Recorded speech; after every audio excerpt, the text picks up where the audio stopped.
Today we are very delighted to be able to have a roundtable bringing together some amazing experts in the field, and I think the topic, the Russia-China entente, is absolutely kind of key relevance right now. So hopefully we're all going to get quite a lot out of this. What we anticipate happening is a very short introductory statement from each of our speakers, and then we'll kind of open it up for a more back and forth discussion after that. So our speakers are in order: Marc from the Arctic University of Norway, David Lewis from Exeter University, Elizabeth Wishnick from Montclair State University, Marcin Kaczmarski from University of Glasgow, and Natasha Kuhrt from King's College London. So without further ado, I'm going to pass you straight over to Marc to start us off. Okay. Good morning and afternoon, everyone. Hope everyone's well, and thank you very much for inviting me to this seminar. Looking forward to speaking with everyone. So my name is Marc. I am at the Arctic University of Norway in Tromsø, which is well north of the Arctic Circle. So as you might imagine, the studies of Russia and China tend to take on a bit of a different dimension here. And the areas that I'm working on have to do with the potential partnership of the two powers in the Arctic, and specifically the development over the past 3 years of the Polar Silk Road. Now, this has been a subject of quite a bit of debate, both because it's a relatively new addition to the overall Belt and Road network, and second, because there's still a lot of discussion over what this particular configuration is going to mean for Sino-Russian relations. It's been referred to as everything from an Arctic alliance to a marriage of convenience. So I'm hoping with my work to kind of unpack that idea a little bit.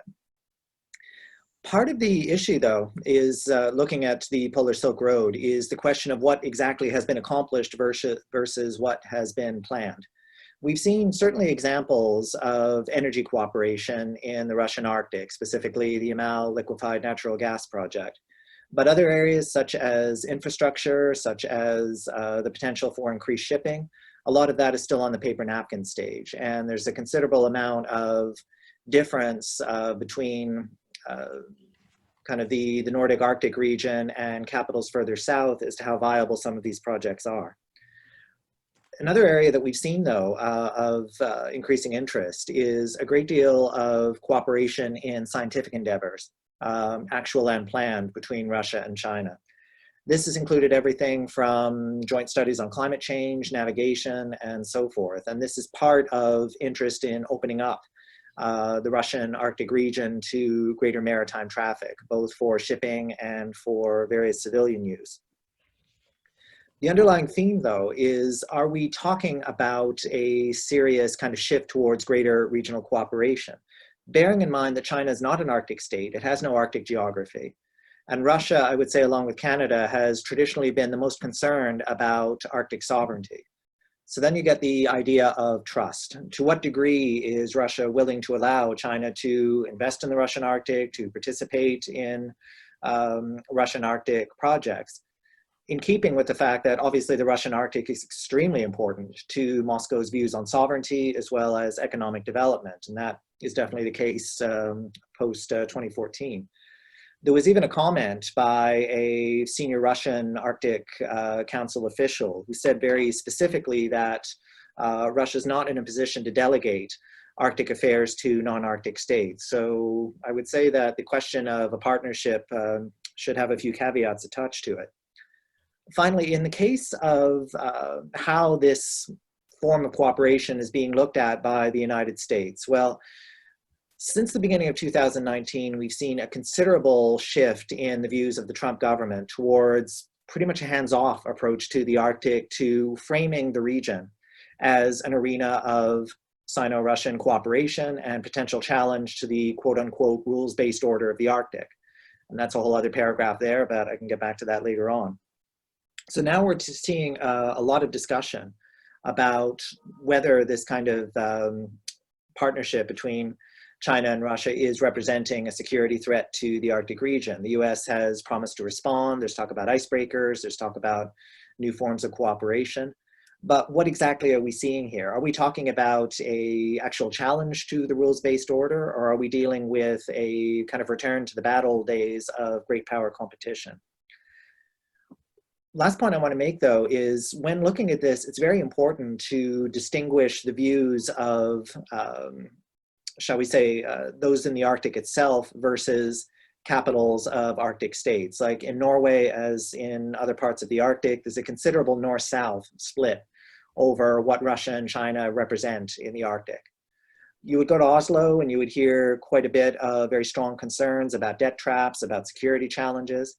And yet speaking to individuals here, there's a lot more enthusiasm about the possibility of Chinese investment, Russian shipping, various forms of cooperation. And this is getting a bit problematic because we've seen research papers that have come out, in some cases only reflecting those of the quote unquote South, reflecting the views of Oslo and Stockholm and Helsinki, and not necessarily reflecting the very specific economic issues in the North. So I would say that in looking to understand China-Russia cooperation in the Arctic, it's very important to actually look at the regional situation in addition to state-to-state relations. I'll leave it here. Thank you. That's brilliant. Thank you very much. Can we move straight on to David? Thanks a lot. Thanks for the invite. Nice to see lots of people interested in this topic, which is very wide-ranging. I work on international relations and Russian foreign policy, but last couple of years I've been working a lot on Russian conservative thought and Russian understandings of liberalism and illiberalism. And so I just wanted to make a couple of comments on the sort of ideological nexus between these two powers. Broadly speaking, it's fair to say most analysis of Russia-China tends to be quite realist, focuses on material and strategic overlaps between the two, or on the economic alliance. And I think there are though some really interesting ideological aspects to this linkage, but not always completely obvious. On the one hand, these are very different political systems in many ways. There's no sort of overt ideology that unites them, but you can sort of work your way through the political thinking on both sides and see a certain amount of political convergence that I think is worth noting. I'll just flag up 4 points quickly in this introduction part. One is, with big international implications, is this increasing resistance to universal values. Seen that come out recently in Moscow in a series of articles, including by Nikolai Patrushev, the Security Council, and of course there's been a long debate in China about Chinese versus universal values, and that obviously impacts on the way both Russia and China interact in global institutions, including in the United Nations, for example. A second area where I think, again, we see increasing convergence about the idea of pluralism within the state and the sort of anti-pluralist trend in both countries. Very interesting overlaps in the debates, both on the Hong Kong security law and Russia's new emerging legislation against secession, both of them with extraterritorial reach potentially, and both again asserting that there will not be subjectivity for different regions within the state, and the same of course applies to political subjects. We've seen that again recently in the removal of a Russian governor in Khabarovsk.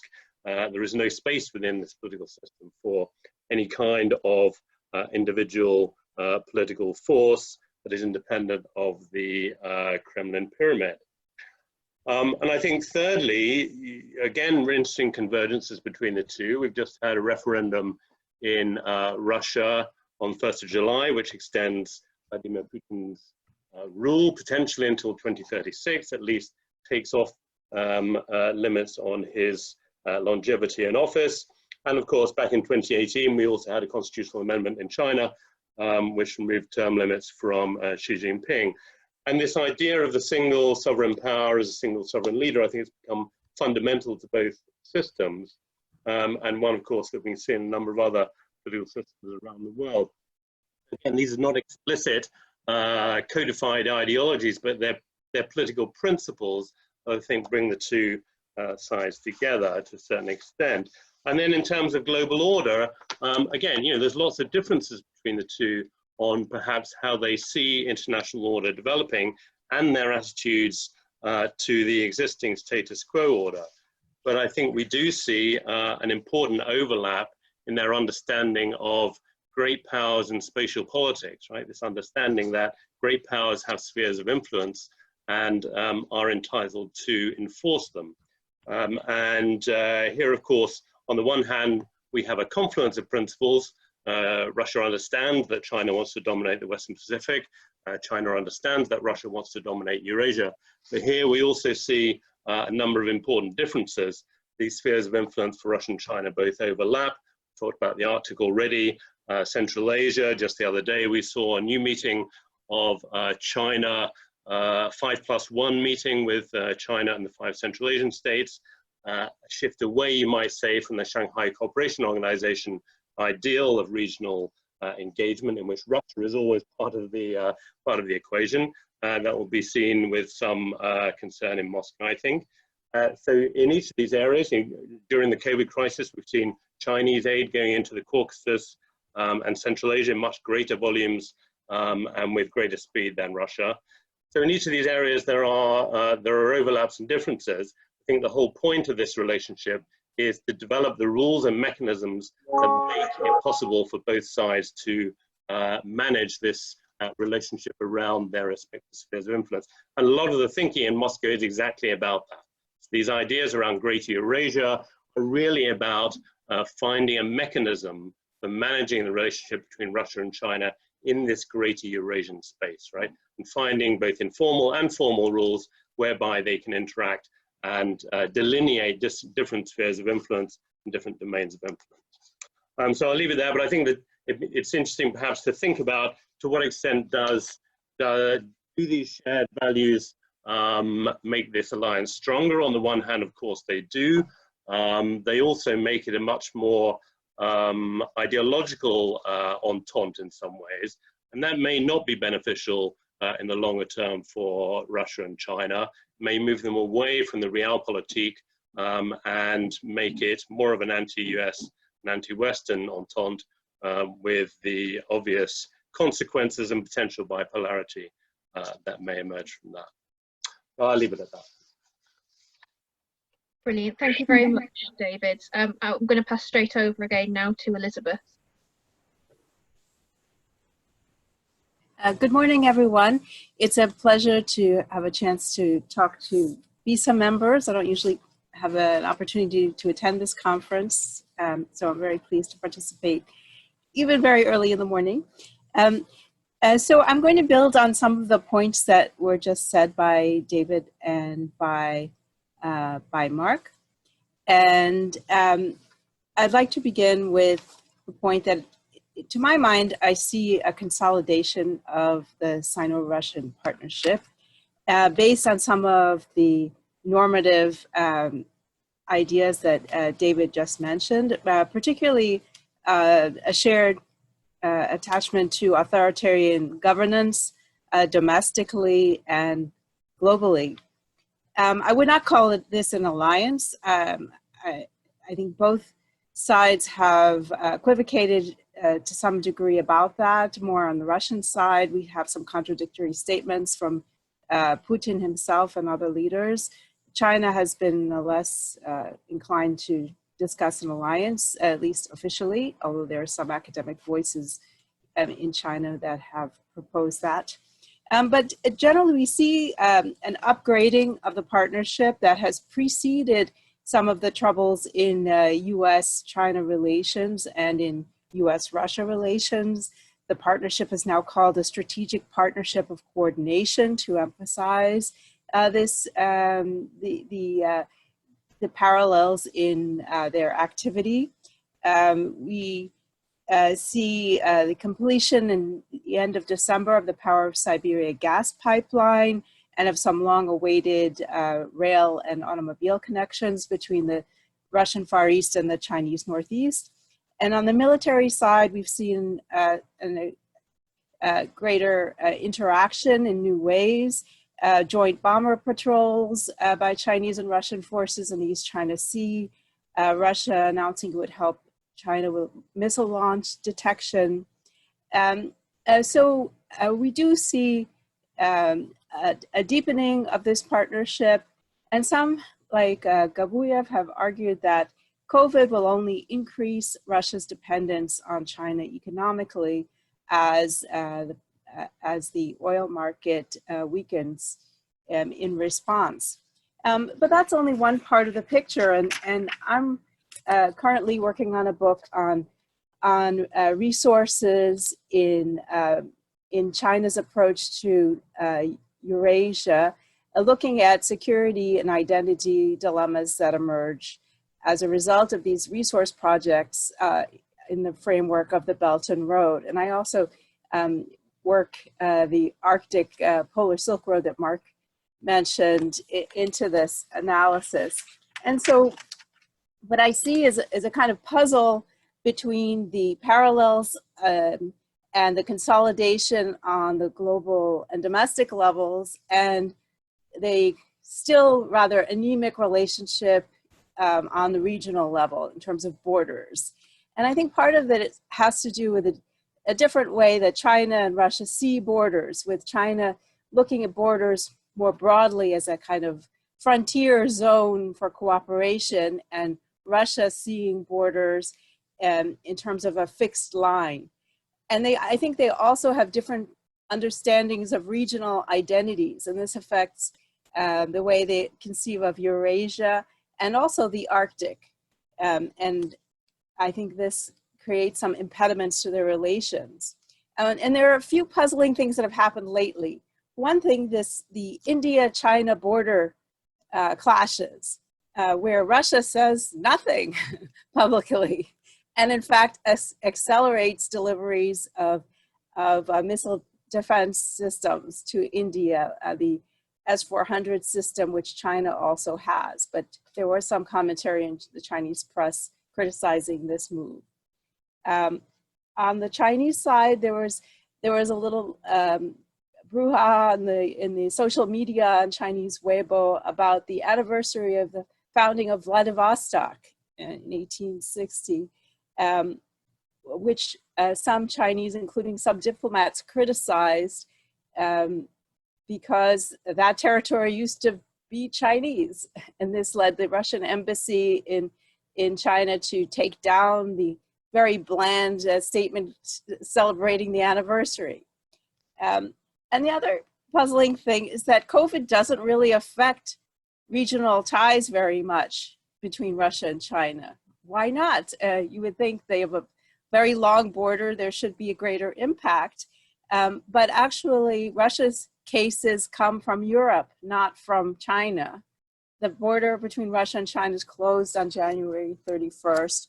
And I think we see an actual lack of integration contributing to this lack of cases from China to Russia, and also all over northern Eurasia. We see the same in Central Asia and in Mongolia.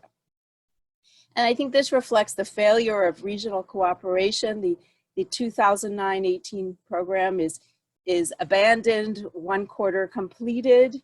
And the new program is more dependent to some extent on Arctic potential, a putative second gas pipeline that might go from Yamal across Mongolia to China, and also the power of a Siberia pipeline, which is going to contribute to some energy processing in the region. And there are 2 corridors, the Primordia 1 and 2, that are supposedly going to be connected to this Polar Silk Road. But all of this is really top-down interactions by energy-related or other kinds of state-owned enterprises. I would just conclude that that we see kind of 2 different tracks. And on the one hand, we see this consolidation based on certain normative factors on the global level and domestic parallels. But on the regional level, because of border factors, we see a kind of cautious, anemic response. And since I'm sitting here in the United States, I think this is puzzling and frustrating to the Trump administration, which is trying to seek some point of leverage in what they see as great power competition. They don't really have it because there are domestic drivers to this partnership, even though there seems to be these weak points, especially in regional relations. Thank you. I'll leave it there. Thank you very much indeed, Elizabeth. And now Marcin, if you wouldn't mind taking over. Thank you. Hello, everyone. Thank you for joining us at this event. I would like to slightly diverge from my predecessors and focus on an alternative or a parallel way of looking at Russia-China relations, because a default mode of approaching Russia-China is to interpret their strategic partnership and their relationship through the lens of great power politics, realpolitik, the policy of balancing the US and converging on certain common values or shared norms. What I am mostly interested in is the asymmetry that has emerged between Moscow and Beijing, and which has only deepened for the last decade, along with closer cooperation. The cooperation does not close this gap. On the contrary, it rather opens this gap further. So firstly, it's from my perspective, Russia-China relationship today, the relationship is an asymmetrical one, with in terms of material power, in terms of influence that China gains at Russia's expense in Central Asia, for instance, as has been already mentioned, or in the Arctic, in terms of long-term trajectories, where with Russia's resurgence in military affairs not being able to overcome the long-term decline of Russia as a great power, and in systemic terms, if we think of global balance of power, either in terms of emerging bipolarity between China and the US, or as if we follow the model proposed by William Wolford, who sees the global balance of power as 1 + X + Y, where 1 is the US, X is China, and a number of great powers which are in their own categories. So this asymmetry challenges a number of challenges for both Russia and China. And from the Russian perspective, as I see it, is the challenge of China being, on the one hand, a convenient partner vis-a-vis the US, but on the other hand, a growing neighboring power to which Russia has to respond and has to react to the gradual loss of influence to Beijing's advantage. And if we compare it with Russian-Western relations, we see that for the Russian elite, it is mostly a zero-sum game, whereas when we look at Russia-China relations, there is not that much of this zero-sum mentality, and this Russia's readiness to adapt to China's rise, to accept China's advantage over Russia and the loss of influence to China. From the Chinese perspective, it is a question of how to manage a declining great power and how to manage a weaker partner which is so sensitive to the issues of status, of great power respect. This leads me to my third point. So what we have seen for the last decade, and what we can trace back to the global economic crisis 2008-2009, is Russia's gradual acquiescence to China's primacy and China having an upper hand at the cost of, and on the other hand, Russia giving up its policies of hedging or balancing against China. And I would not term this Russian approach a strategy. It's rather a combination of a number of factors, which included strategic considerations, but which also rely heavily on domestic politics, and domestic politics facilitates Russia's adaptation to China's rise. There is a process of learning on the part of the Russian elite, and there is also a huge gap between policy planning and policy implementation in the case of Russia, with the turn to the east ultimately turning out to be the turn to China. If we look from the Chinese perspective, it's mostly about self-restraint vis-a-vis Russia, patience towards Russia's brinkmanship, which often gets in the way of Chinese commercial or economic interests, and finally the willingness to demonstrate and to create the illusion of equality between the two. Finally, I would argue that none of the recent processes, either Sino-American tensions and the emerging confrontation, nor the COVID pandemic have changed this dynamic. And I don't mean that there are no possible scenarios under which this dynamic changes, because I would say that one of the scenarios can be the shift in domestic politics in Russia. But at this stage, I would conclude that Russia, the gap between Russia and China is growing bigger, whereas Russia's readiness to adapt to China's rise persists. And I will leave it here. Thank you. Thank you so much, Marcin. I'm going to ask Natasha now to finish off this part of the event before we do the question and answer session. Thank you. Thank you, everybody. So I'll see what more I can add, because we've already covered a number of bases here.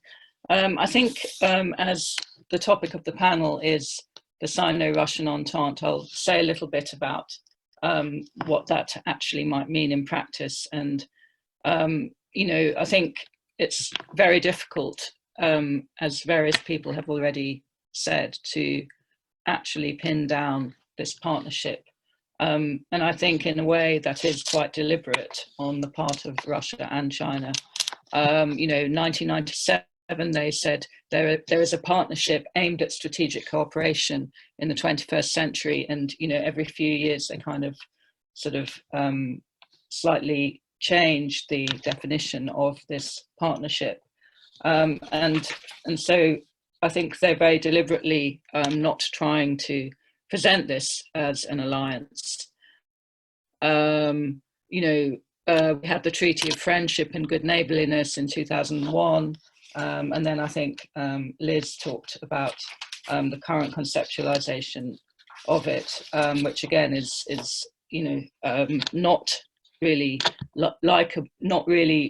something that one could liken to an alliance, and yet it doesn't necessarily do them any harm for others to think that it might be an alliance. And I think that is probably important, you know, that kind of narrative that is then constructed, you know, the kind of uncertainty as to actually what is happening. You know, the term alliance obviously conjures up an image of solidarity and exclusivity, and is usually seen as a response to an external threat. You know, so I think particularly for China, you know, it doesn't want this relationship to be seen as an alliance. You know, you have the three no's in China: non-confrontational, non-aligned, not directed against third parties. Chinese white papers have never referred to the partnership as an alliance. In the 2019 white paper, they reiterate that China advocates partnerships rather than alliances, and it does not join any military bloc. And they call Russia-China relations a comprehensive strategic partnership of coordination for a new era. So I think to a certain extent, it's a matter of interpretation, whether you see that as showing intention to upgrade the relationship as the Western media often would have it, or whether it's simply a description of the current state of relations. You know, and clearly there is much alignment on a number of issues, although I'd say that often they are coincidental rather than coordinated. And I think we do need to ask ourselves the question as well, and I think Dmitry Trenin recently addressed that, you know, in his article on the Sino-Russian entente. You know, is it grievance or is it ideology that's bringing them together? You know, and I mean, ideology is clearly a very loaded word. It's, you know, kind of set of beliefs and practices, you know, that are usually concretized in some way. So I think it is difficult to talk about it being an alliance or an entente of an ideological nature. You know, Lenin said it's a basic agreement about the fundamentals of the world order, supported by a strong body of common interest. And I think David talked about that. You know, is it going to be a problem if they move away from the kind of more business-like, pragmatic side of things, if you like, you know, mutual benefit, or, you know, depending on how you see it, whether it's more, whether the economic relationship is more beneficial to Russia or to China. But, you know, clearly, I think that's when things could get more difficult. And if you start looking at territorial issues, I think we can see there the kind of possible pressure points. You know, in the case of Georgia, of course, China didn't support on that at all. It didn't recognize Abkhazia and South Ossetia as sovereign entities. And China also, while it didn't criticize Russia over Crimea, it remained stolidly neutral rather than supportive, I would say. And then if you look at Kashmir, I mean, obviously we have the border clashes now, and I think Liz mentioned the fact that, you know, there's really been no discussion of it as such. Kind of talk about it as a sort of bilateral issue. But I think there have been differences in the past of Kashmir. So Russia actually sided with India's revocation of Kashmiri autonomy, which I think is very interesting, while China opposed it. So I'm not saying that, you know, there's not going to be a sort of an imminent conflict over that between them, but I think those sort of divergences over these sorts of issues to do with secession and so on, separatism, there is less alignment perhaps than we might think. And you know, the military relationship, of course, is increasing and burgeoning, but again, I don't see it reaching alliance levels as such. So I think Michael Kaufman recently wrote, you know, an alliance is an imposition on sovereignty, and, you know, clearly neither Russia nor China wish to go in that direction. And then there's the question of whether they are overtly balancing against the West. And again, I think it's difficult to say, because I don't actually think that they want to be so tightly bound to each other, because then they lose room for maneuver. And I know that, you know, a number of Russian analysts have said that this is certainly an issue where Russia has to be careful. Although I do have the sense that Russia has been becoming less cautious and, if you like, bolder in terms of supporting China. So, for example, Lavrov talking about the Indo-Pacific concept, you know, which the US's strategy, renaming Asia-Pacific, Indo-Pacific, which Lavrov called an artificially imposed construct. We prefer to call it the Asia-Pacific region. So there's a bit of a battle of regions here. You know, Russia essentially sees the US conceptualization of the Indo-Pacific as potentially taking an anti-Chinese character, and perhaps, you know, that this could even be extended then to parts of Eurasia. So I think, you know, there are a number of areas in which there are these uncertainties, and it's unclear to what extent the two would support each other. And I'll leave it there. Thanks very much, Natasha. And I have to say, what a pleasure to be a chair of a roundtable where everyone has kept so perfectly to time and just packed it with content. I think that being the case, and technical ability permitting, I think it will make sense for me not to abuse chair's prerogative and actually go straight on to taking questions, if there are any, if that's all right. So if you want to raise your hand, I'll maybe take a couple, and then hello,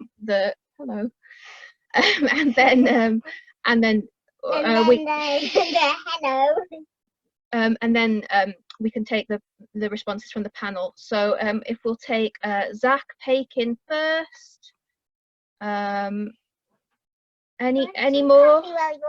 Shh, talking. Any more hands to be raised? Okay, Zach and then Paula. So I'll give over straight to the panel, please.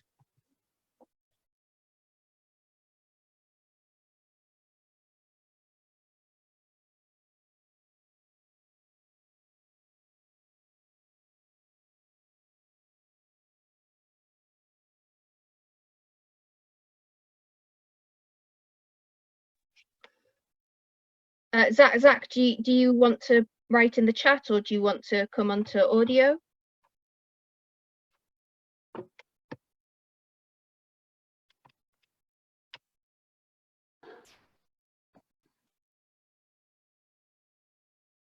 Zach, I think you need to unmute. Oh, my apologies. My apologies. Can you hear me now? Yeah, perfect. Thank you very much. So sorry. It's very early in the morning here in Toronto, so forgive me. Thank you again for all of your presentations. I just had one specific question for David and one to throw out to the entire panel. With regards to the question of when we specifically reach bipolarity, and that's something that I've been thinking about a little bit for a while. David, I was wondering if you could dwell on that a little bit more and go into the specific characteristics that will allow global politics to be framed in a bipolar fashion, because some of the natural structural factors, as other panelists referred to, constantly favoring in the Russian strategic culture a desire to maintain its own maneuver. That's always going to be there. Russia's sort of independent great power status as a result of a number of power-related factors that it holds, be they geographic or military or whatever, will always inhibit a strict bipolarity. So at what point do you think that the world will sort of officially, quote unquote, cross into a bipolar configuration? Are there any indicators we can point to? And the question for sort of anyone else who wants to answer it, and this sort of picks up a little bit on what Marcin was saying about domestic politics in Russia, is that I was wondering what everyone makes of the argument that Gilbert Rosman put forward about 6 years ago, on the notion that Russia-China relations are sort of in a sweet spot right now, for a number of reasons, but including the fact that both have succeeded in establishing, a relatively strong power vertical, but it's a reflection of the specific point in which both countries are currently located in their national political transitions, if you will, and that he predicts that as time goes on, as Russia's post-communist transition continues, and as China's transition in general continues, that you might see a favoring of sort of more nationalist politics in both countries that the power vertical will struggle to control, and that will actually drive both countries apart, regardless of the shared norms that the leadership in both countries hold. So I'm wondering if anyone could sort of comment on the extent to which nationalism could actually undermine their strategic partnership over the sort of medium term, if you will. Great, thank you, Zach. And we'll take the question from Paula as well, please, and then Federica, if that's okay. And then we'll go back to the panel, then take the next batch, because I can see already some accruing in the chat and extra hands. So Paula, then Federica, please. Yes, you can hear me, right? Yes, I'm sorry, my camera is not working, so it will have to be just audio. So I'm interested of what you think of China's building these new nuclear icebreakers. Do you think it will be a future point of friction between Russia and China, or does it actually imply that both countries have come to some sort of agreement and China is now able to transport natural gas and oil in its icebreakers in the Northern Sea route, even though Russia clearly stated that only vessels with Russian flag can do this? Thanks. And Federica, do you want to ask your question as well? Hi, thank you so much for a really interesting discussion. I guess really interesting you touched on a few important points, which is that these countries are basically working together so that they can both fight the war that they want. So you mentioned Crimea, Kashmir, and I guess, we could now mention Hong Kong, and of course, another war they're both involved in. My question would then be, so to what extent each of these countries would then subordinate its own national priorities, identities, prerogatives, and procurements for the benefits of interoperability, especially given the fact that, at great powers interoperability, we have seen this in World War II. It's really, they're not NATO. So I just wanted to understand whether you think that all of these issues might be a challenge to basically their strategic partnership. Okay, thank you very much. I think if we just pass to the panel in the order in which you spoke, if you'd like to pick any of those up, please, so starting with Marc. Okay, thank you. Excellent questions. I'll start with the question that was asked on the chat about China as a neo-Arctic state and Russian responses. It's an excellent question because the US has implied that the term neo-Arctic state is relatively new and implies a direct challenge to Arctic governance. But the reality is a little bit more complicated. The term neo-Arctic state has been used in Chinese research and academia for at least 10 years now, and then slowly got to be picked up in policy, speeches, and documents. And the concept has kind of two aspects to it. First of all, there's the idea that, okay, China does not have an Arctic border, but its geographic location is such that it does have Arctic attributes. And that's something that can certainly be debated because we are talking about a pretty sizable distance between China's northern border and the Arctic Circle. But the second aspect, and I think this was kind of built up in order to make the Arctic states, including Russia, be more at ease, is the argument that a lot of what is happening in the Arctic in regards to climate change and differing weather patterns is starting to affect China directly, in terms of affecting pollution levels, in terms of affecting temperature and rainfall in certain parts of the country. So China's tried to frame the idea of the neo-Arctic state as something that China can participate with Russia, with other Arctic states, in order to determine, well, how are all these changes in the Arctic affecting the situation further south? Second question about the icebreakers, yeah. Very interesting development, because when it was first announced, the question immediately came up over, okay, is this going to be some kind of China-Russia cooperation project, set up kind of a joint nuclear engine for a Chinese icebreaker? That got dispelled very quickly. The Chinese government has said that, no, we want to do this domestically. So the concern there is, well, how is that going to work in terms of potentially challenging Russia's kind of technological superiority in that sense? And can this engine be theoretically transferred over to, let's say, an aircraft carrier, which is something China will eventually want to see? So those are being debated now, but again, China's trying to frame this in terms of the fact that it wants to be taken seriously as a scientific player in the Arctic, so to participate in all kinds of activities in the Central Arctic.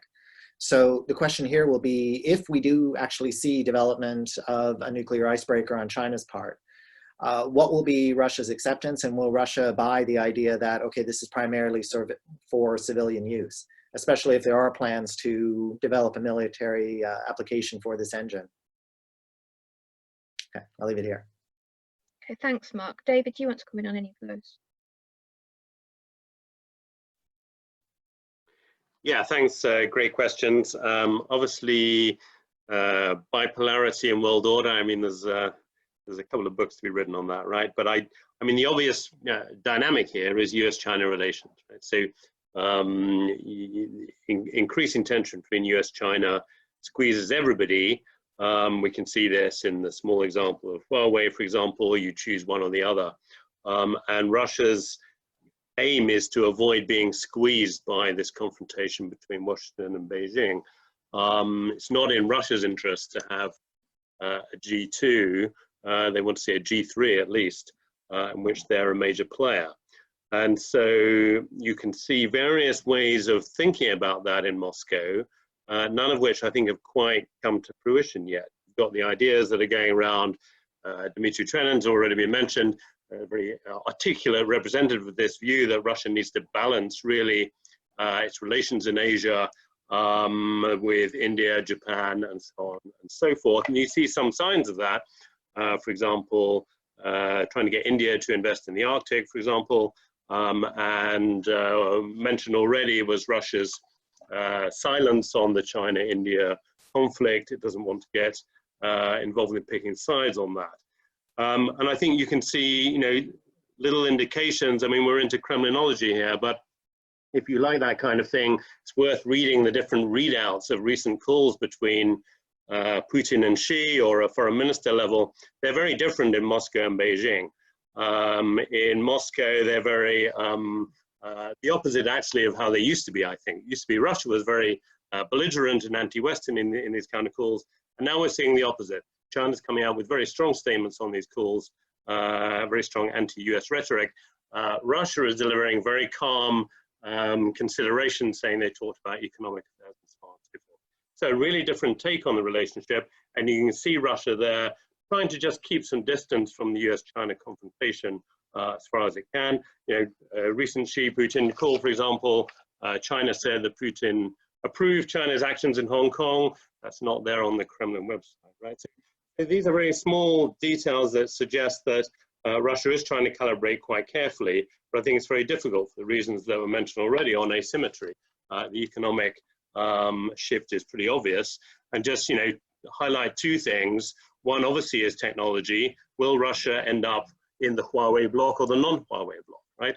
You know, Rostec talks about developing their own domestic version of 5G technology, but I don't think many people expect that to be ready very soon. Things like payment systems. If you start to get an effective Chinese payment system across the Eurasian region, will Russia enter that bloc as well? You can see it already with e-commerce, with Alibaba becoming a big player in Russia. So I think there are indicators there that are worth watching, but I agree, you know, the elite's intentions to retain strategic autonomy, but obviously that is going to become even more difficult as we go forward. Just on the interoperability point, I mean, I think it's worth thinking, why would they want interoperability? It's not very clear to me. Both of them face strategic challenges in areas where the other power is not a relevant military actor, really. If China is involved in a conflict around Taiwan, it doesn't need or want Russian help in that sphere. If Russia is involved in Crimea or Ukraine, there's nothing China can do to help. In that sense, they're quite fortunate. There's no need for them really to develop any kind of military alliance, because their strategic areas of conflict are at opposite ends of Eurasia. The key thing for them is this geopolitical back-to-back, right? As long as you can keep the border between them calm and secure, you can focus on your big security dilemmas in the other direction. I think that's much more important than military interoperability. So you can see that with these exercises, they're not really about interoperability, they're about deconfliction, about mutual learning, and so on and so forth, and above all about political and geopolitical signaling. Thanks, David. Elizabeth, do you want to come in on any of those first round of questions? Yes, thank you. On the point about transitions and growing nationalism, I think Gil Rosman usually focuses on the issue of identities, and I think that's a point to watch in the future, how their evolution, especially China's growing power with relative to Russia, affects their identities and the way they portray them. I think, as Marc mentioned regarding China's assertion of near Arctic identity, I think that's a potential flashpoint there. Russia has always been one of the least comfortable, including Canada, with this near Arctic status. But for now, I think Russia is the gatekeeper for China in this region, and China is trying in various ways to assert its voice and its presence, and developing technologies like the nuclear icebreakers and also drilling technologies that Russia is now increasingly using are a factor there. But one of the things to watch in this region is what happens with climate change and the melting of the ice. Now China has to follow Russia's rules on the Northern Sea route. But what if the Central Arctic becomes navigable? I think that's where we might see potential tensions emerging as China needs Russia less and can navigate without Russian regulation of this channel. And then on the NATO and Indo-Pacific issues, I think Russia and China have different strategic security concerns, with Russia more focused on NATO and China more on the US and the Indo-Pacific. And I would dissent as somewhat from what Marcin said about for Russia, the turn to the east is a turn to China. I think Russia doesn't like the Indo-Pacific concept, but Russia really has an Indo-Pacific strategy itself. It has a long-time relationship with India and with Vietnam, and this gives Russia a different perspective on the Indo-Pacific than what China has. And I think China would like to see more Russian support for its positions in Asia, including on Taiwan. And I think the bomber flights that we've seen in the East China Sea, the exercises we've seen in the South China Sea, although not in a disputed area, show that there's some desire, just like Russia would like more Chinese support on Crimea, I'm sure. But this hasn't happened. Neither has budged from this position of neutrality, including Russia on the India issue. So I'll just stop there. Thank you, Elizabeth. Marcin, do you want to comment now? Thank you. Thank you for all the questions. So starting with what Zach mentioned about the domestic politics, I would look at the role of domestic politics in Russia's policy towards China in two ways. So firstly, is in terms of regime security and regime survival, with China's rise and the power asymmetry not being a threat to the domestic to the regime, and to not generating impact on Russia's domestic politics. And the second element is the role of particular elites or elite groups, Kremlin factions, and individuals or companies in the relationship. So the way they benefit from this relationship. And I would argue that both Rosneft and Igor Sechin and Novatek are big beneficiaries and big supporters of closer cooperation with China, even if this cooperation does not necessarily benefit Russia as a whole. And this is where I would see a possibility of some changes in the future, with either broader shift in domestic politics in Russia, which can never be excluded, or a more intra-regime fighting if the resources available to the regime are diminishing. The question that Tony asks about Russia's unwillingness to seek a compromise with the EU, I would say that it's pretty similar to how Russia has reacted to the US attempts to either drive a wedge between Russia and China, or to pull Russia a bit away from China. There is relatively little that the EU can offer in return, whereas the threat of severing ties with China is too big for the Kremlin to consider it.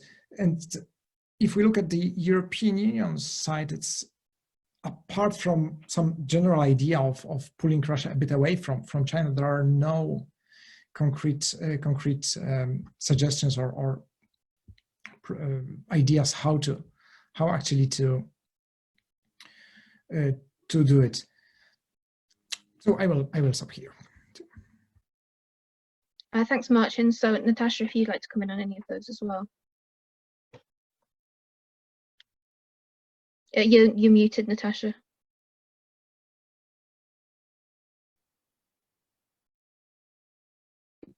Trying to remember Zach's question. That was about nationalist politics in Russia and China, right?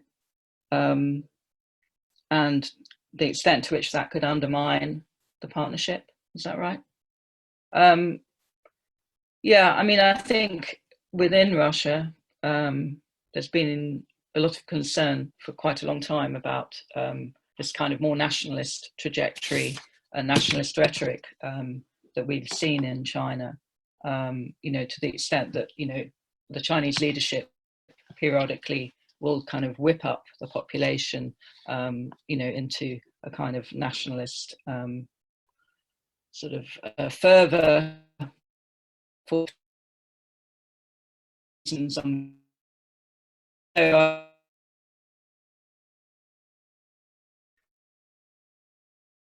Although I don't really see that actually as you know, an aim or objective of the Chinese leadership.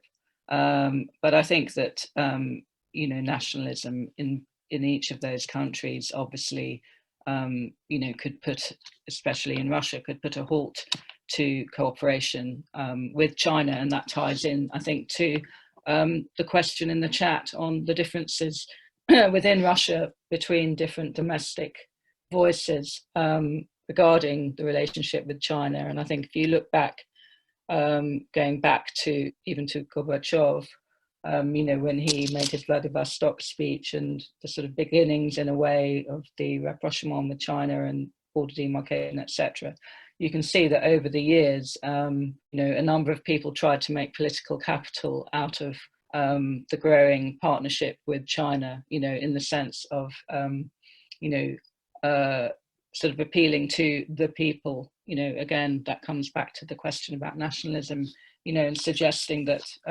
you know, China has its eye on the prize of Russian Far Eastern territory, you know, few people on the Russian side, large number of people on the Chinese side of the border, and so on. So, you know, there were many attempts to sabotage the border demarcation agreements between Russia and China over the years, starting already in the early 90s. And obviously then under Yeltsin, when the regional governors were told, you know, take as much independence as you like, you know, well, they did. And you know, they nearly did sabotage those border agreements at various points. You know, it's difficult to know sometimes whether that's really a substantial or substantive concern, or whether it is just people politicking, you know, as some of those regional governors did as well, using that as a bargaining chip with the centre. And of course now, with the power vertical, everything is rather different. The governors don't actually, are not actually elected. So, you know, there's, in a way, that China card, if you like, is less playable in terms of appealing to the population. But of course, people like Navalny, you know, I mean, he has quite a nationalist tinge to a lot of his rhetoric, and he has engaged in anti-China rhetoric as well. So, you know, there are voices of caution within Russia regarding the relationship with China. And then, I mean, I'm not a China expert, perhaps Marc or Liz might have something more to say on the situation within China. I mean, my main impression, and, you know, including having supervised a dissertation by a Chinese student, is that the Chinese view of Russia is that it is a very useful power, you know, to China for now, but that they kind of they do see Russia as essentially a failed superpower, which I think was also the term used in a recent article in International Affairs by two Chinese scholars on Russia and China's views on the R2P. And so they understand that Russia hungers and seeks status, and that's very different in a way, I think, to, if you look historically as well, to China, which also does not position itself with regard to the West in the same way that Russia does. You know, Russia has always sought recognition from the West, and even if, you know, it's in a conflictual relationship at the moment with the West, I think it does still seek that recognition from the West. And Neumann said, you know, until such point as Russia sees China as its significant other rather than the West, then, you know, it will always be in relation to the West that its status, I think, is defined. You know, and Russia, I think, is a status-seeking power, and that's also where problems can come in the relationship with China. You know, maybe not now, but, you know, certainly with regard to the question on the EA-EU pairing, I think that's going to be a very difficult condominium, or whatever you want to call it, and it will be the dominant power. So You know, and I think that so far very little has actually happened in that pairing. Just briefly on Neil Melvin's question regarding India, I think certainly, you know, the trilateral relationship, if you want to call it that, with India is possibly a drag on the Sino-Russian relationship, or at least a little bit of a break on the relationship. You know, obviously India is not a cheerleader for the BRI in any way, shape or form, so very differently to Russia. But India is, of course, very interested in what's going on in Central Asia, Afghanistan, and it is still very much, you know, a partner of Russia. In fact, Russia and India describe their relationship as a special and privileged strategic partnership, which sounds quite similar to Russia and China's relationship. So, you know, I think Russia does like to keep India in play, and it has continued always to sell military hardware to India, and it will continue to do so. You know, and I think with regard to China, it needs to still sell technology and weapons to China. But I think with the hydrocarbons becoming much more of a priority, that may perhaps be less the case than it was before. Okay, thanks very much, Natasha. Now, I'm really aware we're starting to run out of time. We have a bajillion questions in the chat as well. Now, some of those have been comprehensively dealt with, such as Tony's for Marcin, and there's a question from Moritz for Marc. What I think it might be worth doing is just kind of pinging back through some of those other questions in case they've not been dealt with, and then checking if there's anything else that anybody wants to raise. Now, what I'll do is just mention the name of the person, and then if you want to kind of step in and come in on audio to actually ask that question yourself, you can. If you're not comfortable with doing that, I can kind of pose the question. The first was from Simona, who had two questions to the panel. I think they've been partly dealt with. The first was on if the Arctic is an area of interest and activity for closer Russian-Chinese cooperation, noting that the two have been very good at using different crises and events as opportunities to push closer, and noting that in 2021 Russia will take over presidency of the Arctic Forum. And secondly, she was asking about any evidence of Russian-Chinese dialogue on NATO-related issues. With NATO now openly discussing the challenge from China, it would be interesting to see if the two are moving closer on NATO. There was the question from Neil Melvin, which Natasha just alluded to.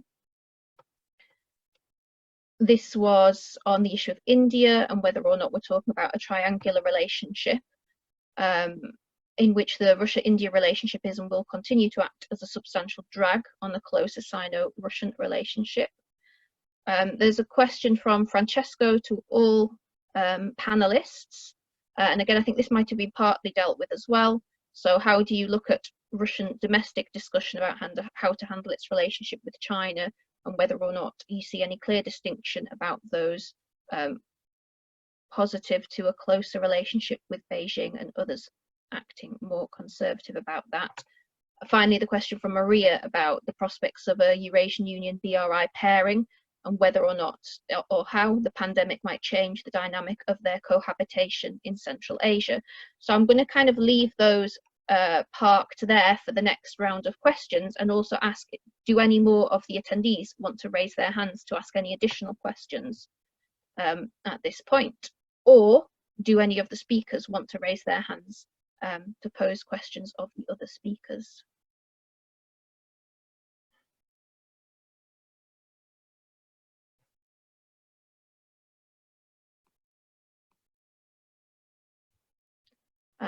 So Natasha, I've got your hand. Do you want to just add that onto the little bundle that I've gathered, Natasha?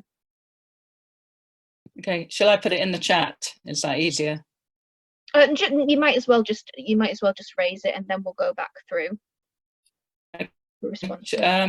Okay. I just had a question about anti-Chinese sentiment in Central Asia, which I've only followed relatively erratically, but you know, that's often been put forward as you know, being on the rise, particularly in the last year or so, you know, and that this kind of anti-Chinese sentiment. I think there have been some protests as well, you know, that ultimately the Chinese might withdraw from economic projects, some people have said. I mean, you know, obviously that could be just wild exaggeration and you know, hysteria, but you know, I just wonder, maybe David, for example, possibly Marcin or anyone on the panel, whether they had any thoughts on that.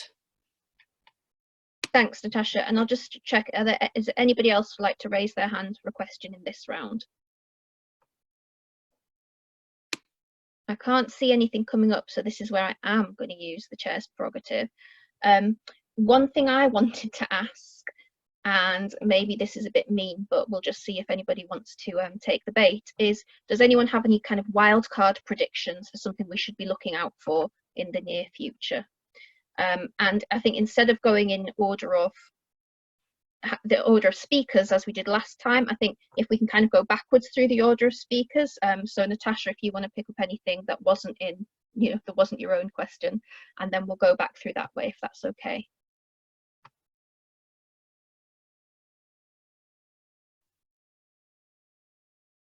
You seem to be muted, Natasha. Just on the Arctic, I suppose it's just, you know, the sense in which China has designated the Arctic as part of the Polar Silk Road. You know, that kind of obviously ties it very much to Chinese domestic considerations and Chinese domestic development. And in a way, if you see that as something, it depends on how you see the BRI, I suppose. But, you know, I mean, obviously, for now, China has to bend to Russia's will. But, you know, at the same time, Russia needs Chinese capital, doesn't it, in the Arctic?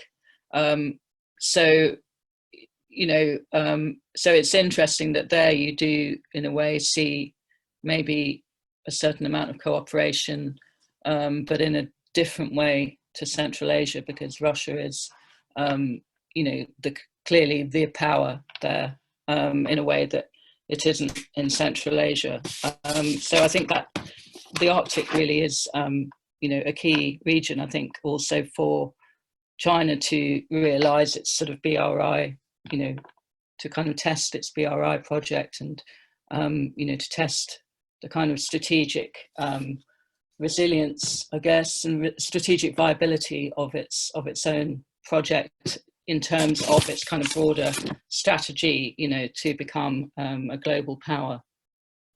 So it's more of a comment, I suppose, but I just wonder if any of the Arctic people want to talk about that further. Great, thanks, Natasha. Marcin, are there any of those you want to kind of comment on? I would actually like to start with your question about potential wildcards. I would not say that they are possible in a short term, but if we think in mid to long term, I would see at least two scenarios under which the current cooperation would be threatened. So we have seen in a number of states with close cooperation with China that it is very easy for, or relatively easy for, political opposition to use cooperation with China as an issue for domestic politics and for domestic political gain.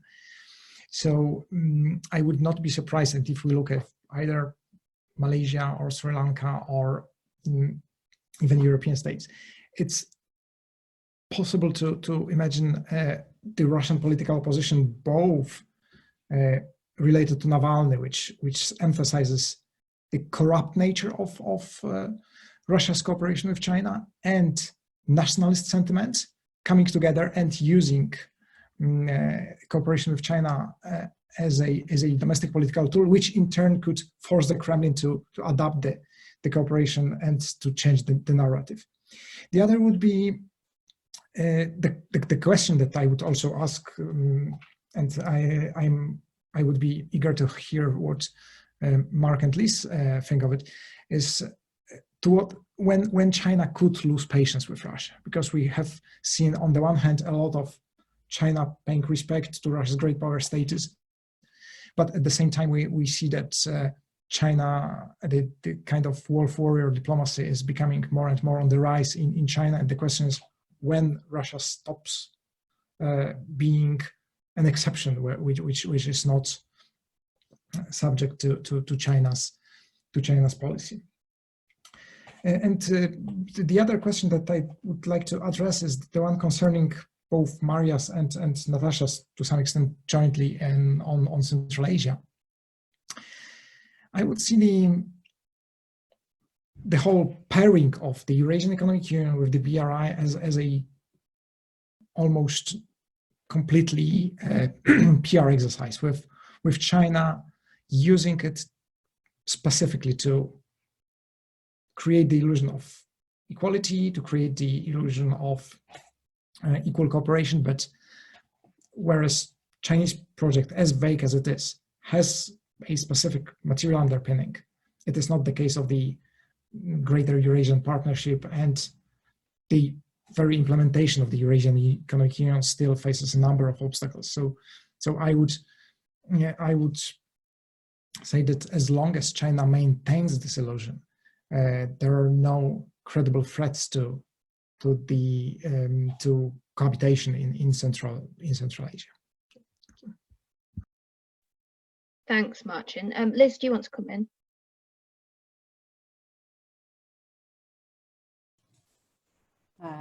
Thank you. Isn't David next, though? It's very possible that I've got confused. Okay. No, I didn't. No, it is you, Liz, if we're going backwards in the order. So you're very welcome to. Sorry, I'm confused. Still early for me. On the question of anti-Chinese sentiment in Central Asia, I think we see some parallels in terms of regional relations all over Eurasia. I've been looking in my case studies at Kazakhstan, Mongolia, and Russia, and we see very similar issues in terms of the power asymmetries that Marcin raised, debt for resources that makes countries uncomfortable, the environmental costs of projects that leads to social dissatisfaction, and especially the possibility of the introduction of Chinese workers, which speaks to underlying concerns about China's view about inviolability of border settlements. So I think that we do see these underlying questions, but the reality is, because of the COVID situation, we likely have increasing dependence on Chinese financing. In Central Asia, you also have the Xinjiang issue that has been a factor in terms of views of China. On the wild card question, I think there are many possible issues to raise. One has to do with the unraveling of the arms control regime, thanks to the Trump administration, and also other factors. But what happens if the United States deploys intermediate range missiles in Asia?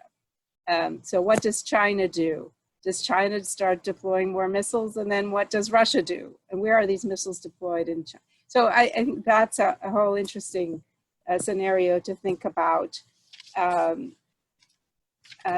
Also on the military side, China has been introducing a border security force in Tajikistan.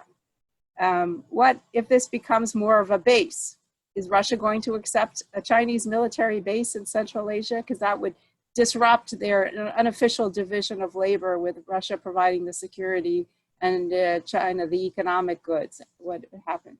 Then in terms of the Arctic, Russia is going to be chair of the Arctic Council in 2021. Is this going to lead to more cooperation with China, or is it going to change things? I already mentioned the issue of the Central Arctic becoming navigable. I think that's another long-term wild card to look at in terms of their relationship in the Arctic.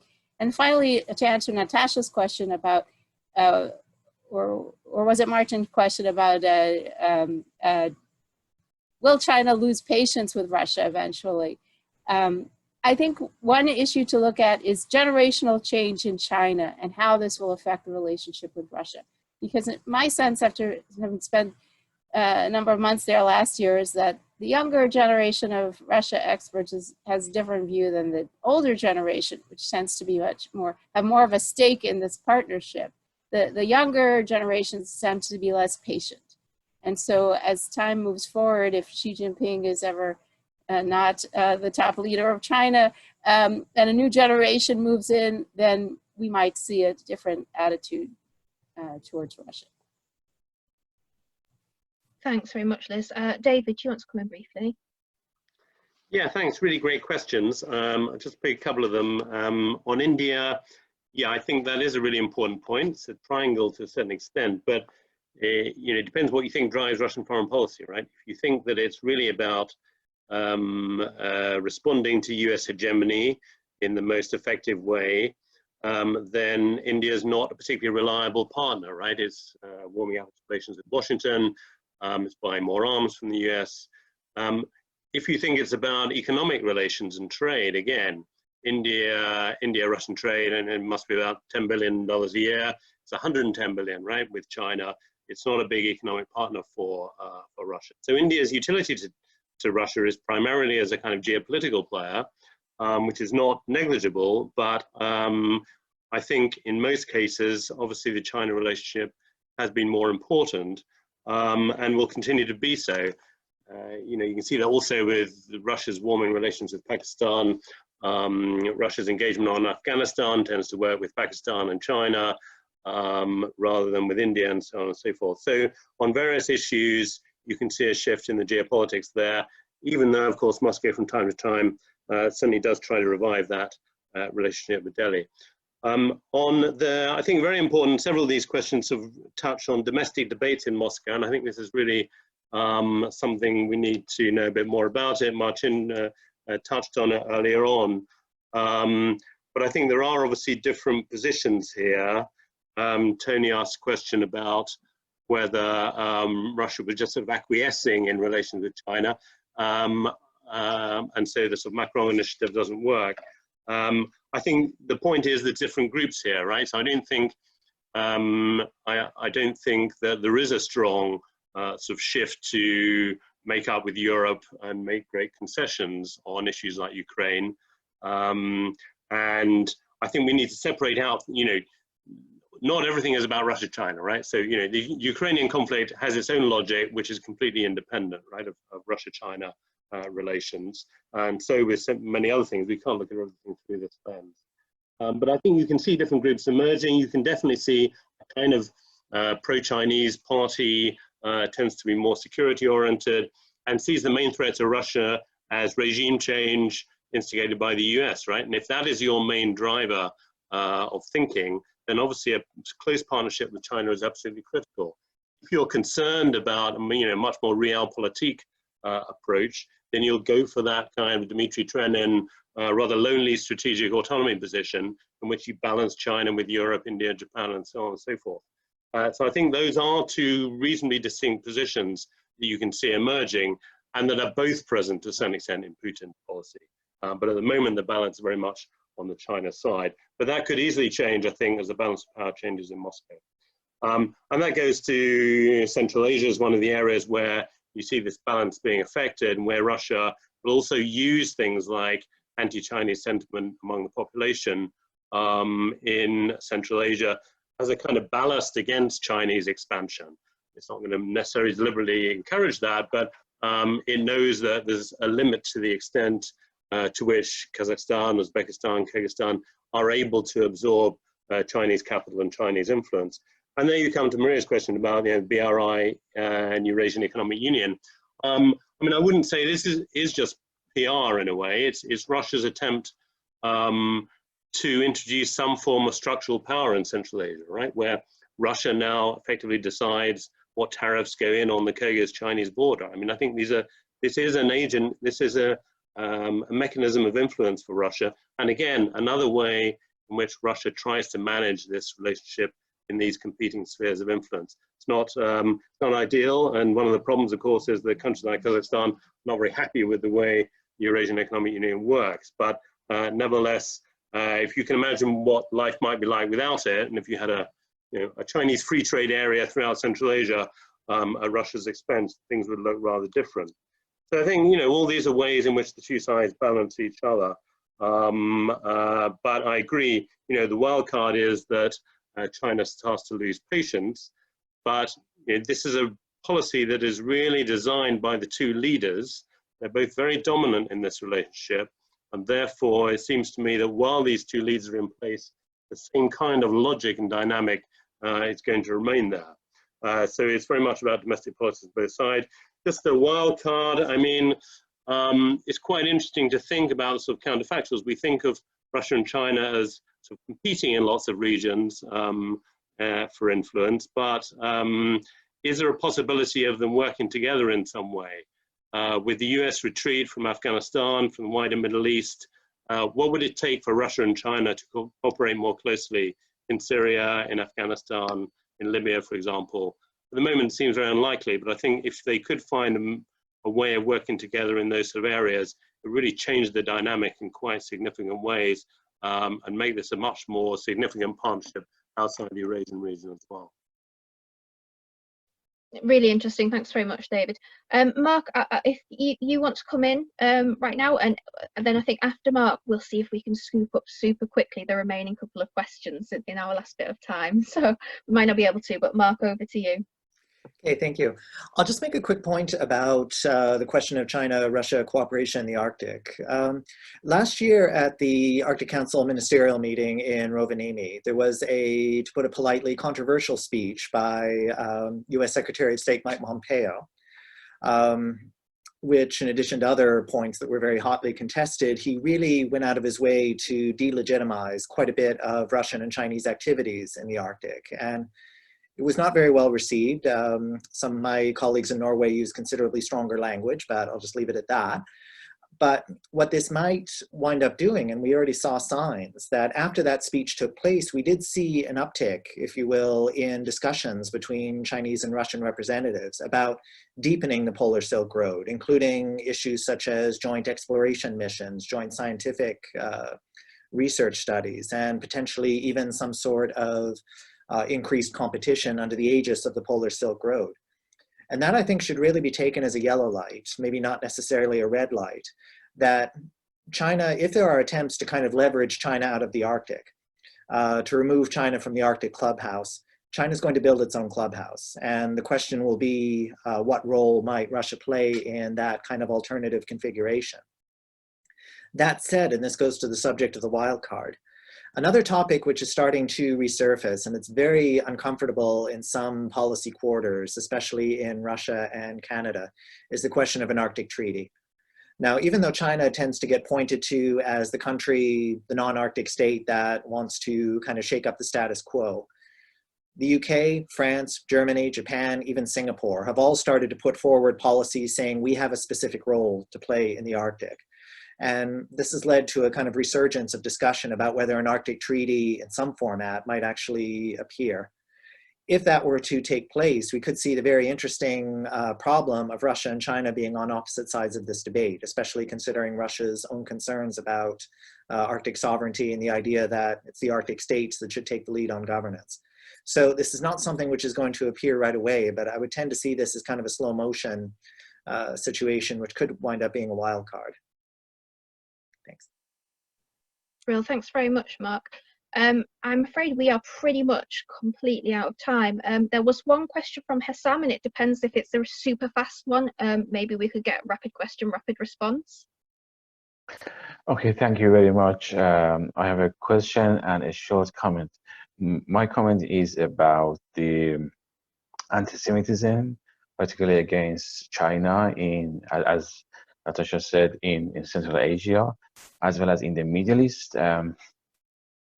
And we nowadays witnessing this kind of anti-Semitism in Iran, following the so-called 25 years agreement, cooperation agreement between Iran and China. So I think despite the very close relations between Iran and China, and also Iran and Russia, nowadays we are witnessing kind of backlashes against these kinds of cooperations. I think inevitably they face oppositions in the regions, whether in Central Asia or in the Middle East, basically because of their the way they manage their relations with the states, and in fact ignoring the people in the countries getting involved. And this is a very important issue for both Russia and China if they want to get involved in the neighboring regions, particularly Central Asia and the Middle East. My question is that whether Russia and China are rising peacefully as a superpowers. We had a kind of a popular question whether China rising peacefully, and my question is that whether both countries, Russia and China, rising peacefully. Thank you so much. Thanks very much, Hassam. And then there was only just one thing in the chat as well, which was from Joe Burton. And I'm saying one thing, I'm ignoring everything below it. How can the West drive a wedge between China and Russia? Is that desirable? They are undermining our democracies. Shouldn't we be undermining their autocracies? So would any of the speakers like to come in on either of those last two before we close? I can just briefly say that I just had a quick look at the Russia report before we started the meeting, which was released today, obviously. And it was interesting to read. The overall cross-Whitehall Russia strategy aim is to develop a Russia that chooses to cooperate rather than challenge or confront. Driving a wedge would imply perhaps challenging or confronting. I don't think it's a case of the West driving a wedge between China and Russia, but it's a case of, China and Russia, maybe either one or the other, perhaps dispensing with each other and wanting to move maybe closer to the West in the longer term, because they no longer have need of each other. But I'm not sure that we can necessarily drive a wedge between them. And on Hassan's point, I mean, that's the subject of a whole other panel, probably. Can the two rise peacefully? I mean, the proof will be in the pudding, I guess. But we've already obviously seen, assertive action by Russia in Ukraine, and then there's obviously concern about Chinese assertiveness. But of course, China reassures us that it indeed does want to rise peacefully. There isn't really probably a concrete answer to that, but maybe some of the other panelists would like to come in on that. Have we got any final thoughts? If not, thank you, Natasha. That was a great place to leave it. I would just like to thank all of you speakers. You've been absolutely amazing. I can't believe how much ground we have covered, and the number of questions is absolute testament to that.